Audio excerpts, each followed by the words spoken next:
आप देख रहे हैं लाइव इंडिया हर पल।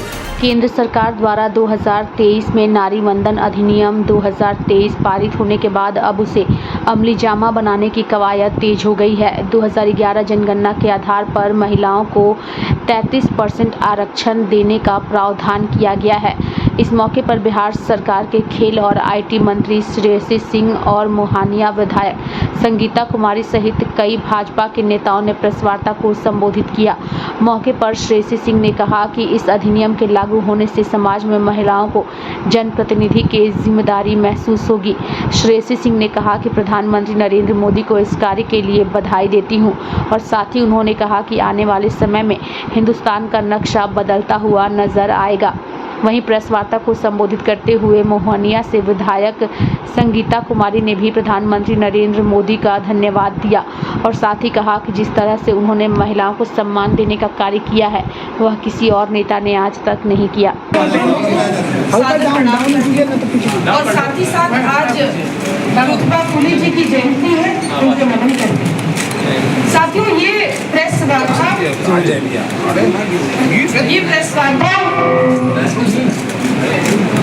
हम लोग नारी शक्ति वंदन अधिनियम जो 2023 के सितंबर में पार्लियामेंट में पारित किया गया और आज एक सशक्त कानून बनने जा रहा है। एक ऐसा राष्ट्र जिसने हमेशा नारी का सम्मान किया है, महिला की सामाजिक और राजनीतिक भागीदारी को सुनिश्चित किया है।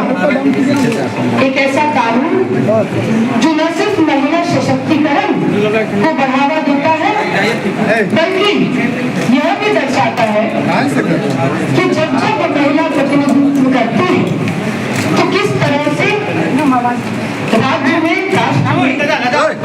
शिक्षा, साफ सफाई और अन्य सुविधाओं को बढ़ोतरी मिलती है।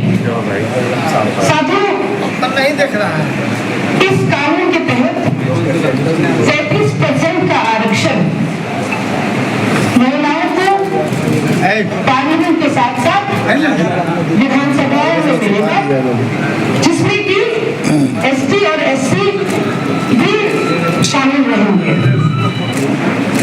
यह कानून एक तरह से देखा जाए तो जो लंबे समय से जनगणना होनी थी और अब कार्य शुरू हो गया है, उसके साथ साथ परिसीमन का भी कार्य होना है। यह कानून एक तरह से उसका पूरक है, यानी कि सप्लीमेंट्री कार्य है जिसकी आवश्यकता आज भारत को है।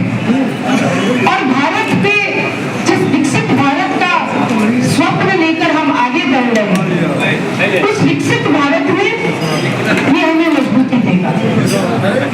मैं भारतीय जनता पार्टी और एनडीए की सरकार, अगर हम उदाहरण स्वरूप बिहार की बात करें तो सिर्फ ये मात्र एक कानून या एक अधिनियम की बात नहीं है।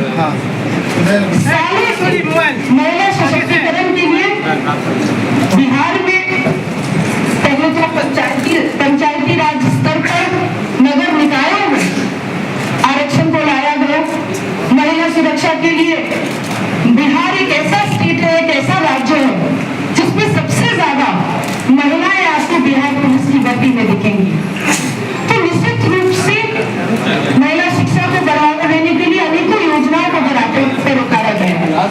तो यह सिर्फ एक अधिनियम का बात नहीं है, बल्कि ये एक ऐसी विचारधारा दर्शाती है जो एनडीए की भारतीय जनता पार्टी की विचारधारा है, जहां नारी सशक्त हो, नारी का सम्मान हो और राज्य और राष्ट्र को चलाने में नारी की भागीदारी हो और प्रतिनिधित्व हो।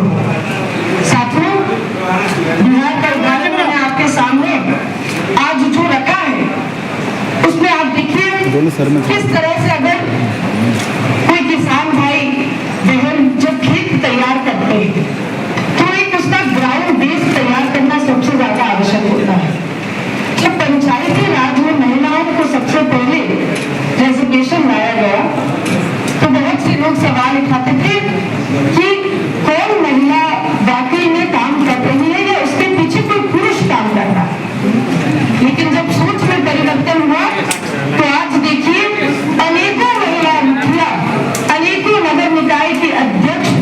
अध्यक्ष महिला के रूप में अच्छा कार्य बिहार में करके दिखा रही है और किसी भी पुरुष या अन्य व्यक्ति की आवश्यकता या समझाने की आवश्यकता अब नहीं होती। इसी तरह से जब भी ग्राउंड बेस्ड पंचायती राज और नगर निकाय में तैयार हुआ तो अब उसको आगे बढ़ाकर विधानसभा और पार्लियामेंट में भी लाने का अधिनियम लाया गया है। साथियों, सिर्फ भारतीय जनता पार्टी एक ऐसा राजनीतिक दल है जिसने अपने संगठन में भी महिला को जगह दिया और उनकी भागीदारी राजनीतिक रूप से सुनिश्चित की है। चाहे हमारे बूथ लेवल की कार्यकर्ता हो, बूथ लेवल से राष्ट्रीय स्तर तक आप देखेंगे तो भारतीय जनता पार्टी विश्व की सबसे बड़ी पार्टी है और इस पार्टी ने ये सुनिश्चित किया है कि महिला कार्यकर्ताओं को भी उचित स्थान मिले। माइक ऑफ कर दीजिए मैम, ऑडियो पूरा खराब आ रहा है। सब खराब हो जाएगा ऑडियो। हम लोग जब महिलाओं की राजनीतिक भागीदारी की बात करते हैं तो एक तरफ भारतीय जनता पार्टी का संगठन भी आपको दिखता है, दूसरी तरफ मतदान केंद्र पे भी जब हम जाते हैं तो महिला वोटर की भागीदारी भी आपको लंबी लंबी लाइनों के माध्यम से एक बड़ी संख्या में दिखने के लिए मिलती है। बिहार ही नहीं बल्कि भारत में एक जागरूक मतदाता होने के नाते आज महिलाएं मतदान करती हैं। कभी कभी अधिनियमों के माध्यम से, कानून के माध्यम से उस राजनीतिक भागीदारी को राजनीतिक प्रतिनिधित्व में बदलने की आवश्यकता है और इसी सोच के साथ